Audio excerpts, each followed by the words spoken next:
আসসালামু আলাইকুম, কেমন আছেন সবাই? আশা করছি সবাই বেশ ভালো রয়েছেন এবং সুস্থ রয়েছেন।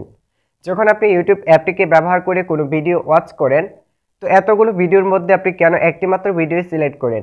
অবশ্যই আপনার কাছে সেই ভিডিওটার থাম্বনেল ভালো লাগে বিধায় সেই ভিডিওটি আপনি দেখতে ক্লিক করেন।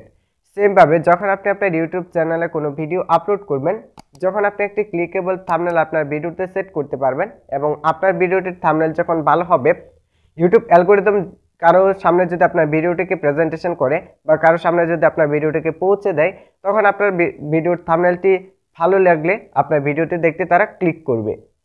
সেক্ষেত্রে আপনার ইমপ্রেশনটাও বাড়বে, ইমপ্রেশনের প্রতি যে ক্লিক রেটটা রয়েছে সেটা কিন্তু বেড়ে যাবে। সেক্ষেত্রে ইউটিউব কিন্তু যখন ইমপ্রেশন এবং ক্লিক রেট বেড়ে যায় তখন কিন্তু সেই ভিডিওটাকে ভাইরাল করে।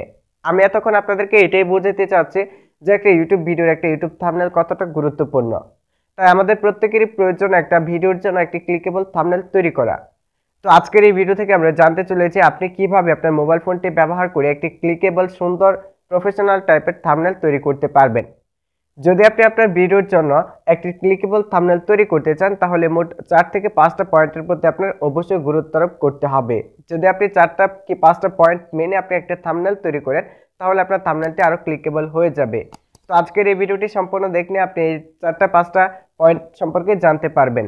আমি যখন আমার ইউটিউব ভিডিও আপলোড করি, অনেকে আমাকে প্রশ্ন করেন যে ভাই আপনি কি দিয়ে থাম্বনেল তৈরি করেন, আপনি কিভাবে থাম্বনেল তৈরি করেন, সেটা নিয়ে একটা ভিডিও আপলোড করলে ভালো হতো।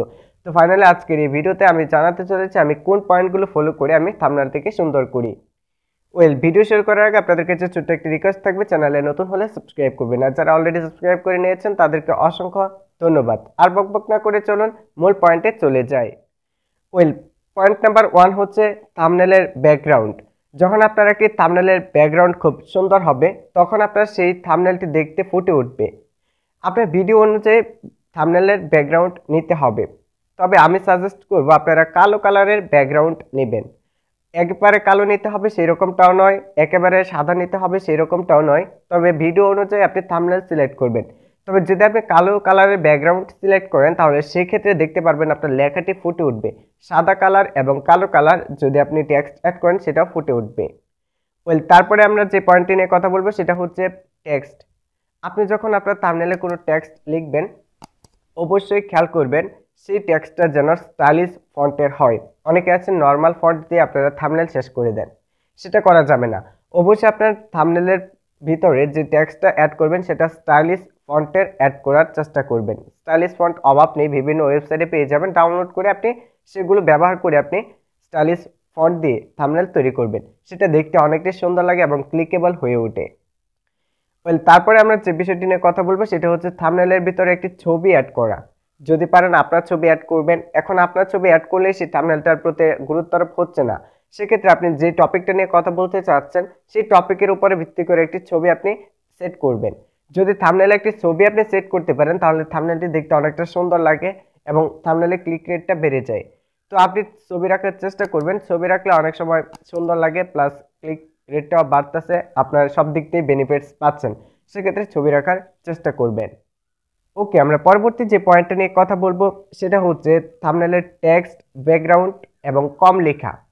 থাম্বনেলের টেক্সটের যে কোনো একটা টেক্সটের ব্যাকগ্রাউন্ড রাখার চেষ্টা করবেন। ধরুন আপনি থাম্বনেলের 3টা স্টেপে লিখেছেন, যেমন how to increase YouTube views, how to একটা, ইনক্রিজ একটা, ইউটিউব ভিউজ একটা।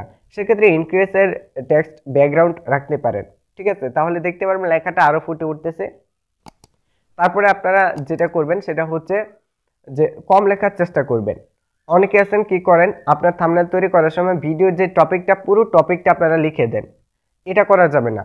আপনি কয়েকটা কথার মাধ্যমে, কয়েকটা কিওয়ার্ডের মাধ্যমে বুঝিয়ে দেবেন যে আসলে আপনি ভিডিওতে কোন বিষয়টি নিয়ে কথা বলতে চাচ্ছেন। তাহলে কিন্তু ভিউয়ার্সরা আকর্ষিত হয়ে আপনার সেই ভিডিওটি দেখতে ক্লিক করবে। সেক্ষেত্রে কিন্তু আপনার সব দিক থেকেই বেনিফিটস পাচ্ছেন। তারপরে লাস্ট নাম্বারে যে পয়েন্টটি রেখেছি সেটা হচ্ছে টেক্সটের কালার। আমরা অনেকে আছি টেক্সটের কালার নিয়ে বিভ্রান্তে পড়ে যাই। টেক্সটের কালার সঠিকভাবে সিলেক্ট করতে না পারায় আমাদের থাম্বনেলটাই একদম শেষ হয়ে যায়।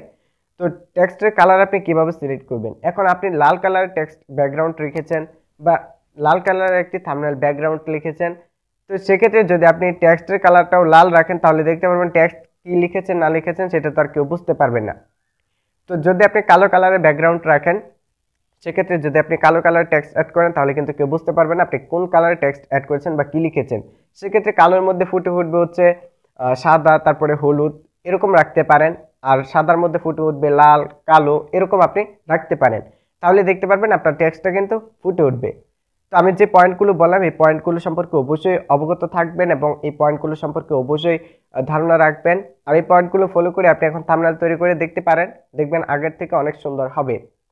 তো ভিডিওটি কেমন লাগলো জানাতে ভুলবেন না, আর চ্যানেলে নতুন হলে সাবস্ক্রাইব করবেন। দেখা হচ্ছে আপনাদের সাথে নতুন কোনো ভিডিওতে। ততক্ষণ অবধি আপনারা সবাই ভালো থাকবেন।